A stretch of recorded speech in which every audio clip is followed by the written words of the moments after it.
Hi mga kasoldering! So for today's video, ang ipapakita po namin is vessel screwdriver, vessel number 220 ball grip screwdriver. So meron po tayo iba't ibang vessel screwdriver. Meron po tayong 220 positive 2 by 200.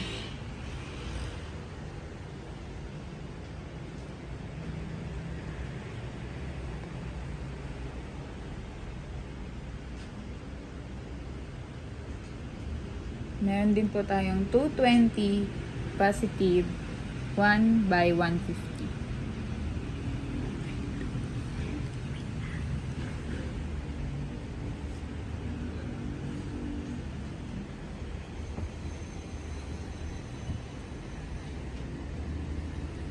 Meron din po tayong 220 positive 1 by 100.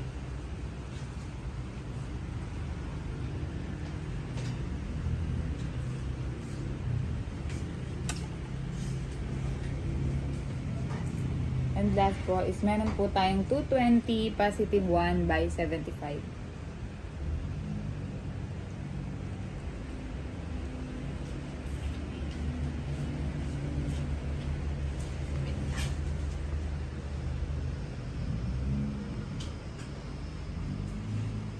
Next naman po is 220 negative 6 by 150.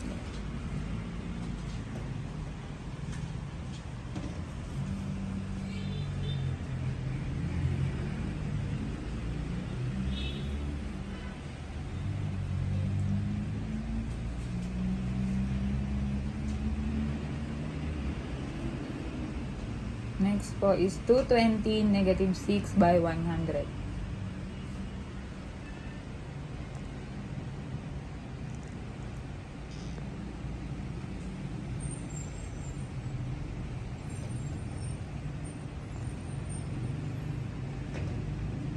Next po is 220 negative 5.5 by 150.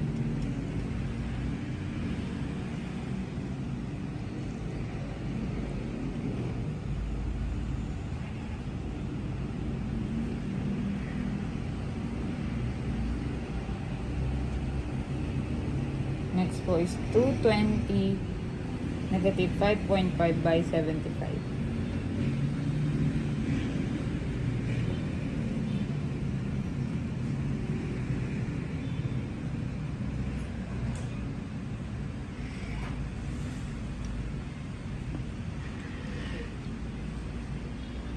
Paano nga ba gamitin ang vessel screwdriver, vessel number 220 ball grip screwdriver? First, identify the type of screw you need to tighten or loosen. Ensure that the screwdriver matches the screw head type. Next is hold the vessel number 220 ball grip screwdriver firmly in your hand, with the ball grip resting comfortably in your palm.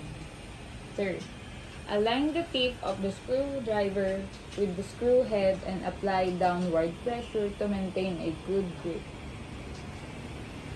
Fourth, rotate the screwdriver in the appropriate direction, clockwise to tighten, counterclockwise to loosen, while maintaining downward pressure.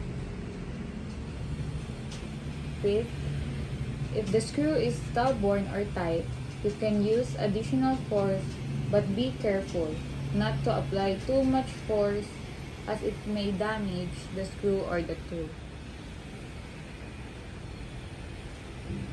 And last, continue rotating the screwdriver until the screw is fully tightened or loosened.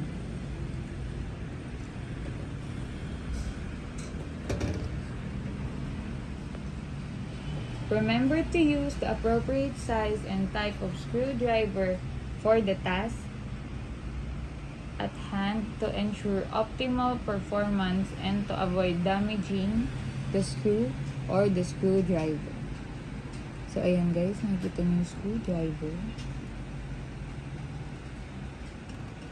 Yan po ang aming screwdriver vessel number 220 ball grip screwdriver.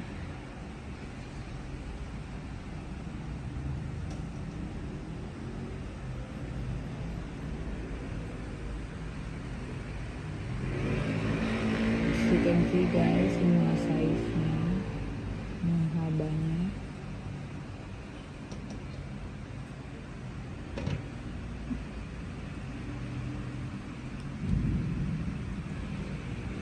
Yun po ang ating negative. Dito naman po tayo sa positive.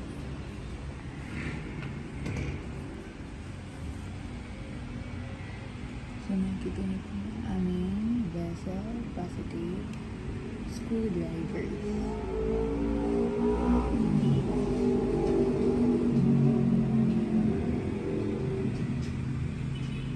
Nakikita niyo naman po guys.